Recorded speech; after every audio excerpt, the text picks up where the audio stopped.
bugün bize çok güzel bir gün yaşattınız. Mən baxıram, Ulu Öndərin ruhu şad oldu bugün. Bilirsiniz niyə? Həm onun adına görə bunu təsis eləmişdiniz, həm təhsil işçilərini burada çox böyük ruh yüksəkliyi ilə, gözəl elmi, həm də sərbəst, həm gözəl bir gün keçirdik. Çox gözəl təşkil olmuşdu. Mən sizə minnətdaram. Xüsusən siz aparıcı Bəhmət müəllim, xüsusən təşəkkür edirik. Sizin bu cür aparıcılığınıza heyran olduk. Çox qane elədiniz. Siz bir ensiklopedik adamsınız. Siz bizə lazımsınız, cəmiyyətə lazımsınız.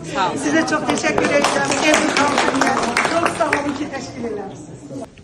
Tərəfi çox sevirəm, nə hörmətçilər. Elan analizində tərəfi çox sevirsiniz. Biz bir kameranı çox sevirik, bir də tərəfi çox sevirik. Bax, tənqide açıq olmaq. Biri var, tənqid olmamaq dərəcədə, tənqid həqiqətən də çox gözəldir. Adam müsbət və mənfi tərəflərini görür. Bu mövzuda biz sizin təhsil idarəçilərində tənqid nə cür olsa daciz olmaq, onu özümüz ona nə cür hazırlaya bilərik. Və bir də yeni fikirləri bir-birimizə yardım etmədə və yaxud da ki, mən riyaziyyatda bir sualı, bütün sualları həll edəcək halım yoxdur.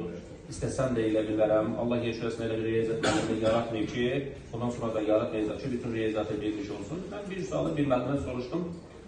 O qüruru nə cür qılmaq olar və ya da ki, qarşı müəllim bunu digər yerlərdə, gördünüzmü, o heç nə bilmirdi, məndən sual verdi. Bunu nə cür tənzimləmək olar ki, müəllimlərimiz məktəblərdə bir-birini sevsin, direktorlar müəllimlərimiz arasındakı rabitə möhtəşəm olsun. Yəni, nəticədə işçilərin bir-birinə yardım etməklərdə necə həvəsli ola bilər və onların bir-birinə yardım edib etmədiklərini anlamaq üçün nə eləmək olar? Direktor nə bilsin ki, ümumiyyətlə direktorda hansı bir şirkətlər bunlar bir-birinə kömək edirlər, bunu necə anlamaq olar? İxtisasında uğurlu olmanın sirri işlədiyi saatları verə tətilə çevirməkdir.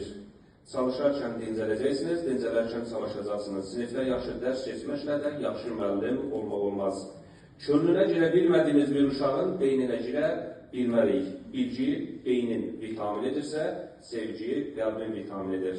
Kürsüyə Azərbaycan Respublikasının Milli Məclisinin deputatı, Milli Məclisinin Elm və Təhsil Komitəsinin üzvü, fəlsəfə doktoru, çox hörmətli, dəyərli, sevimli cənablarına dəvət edirik.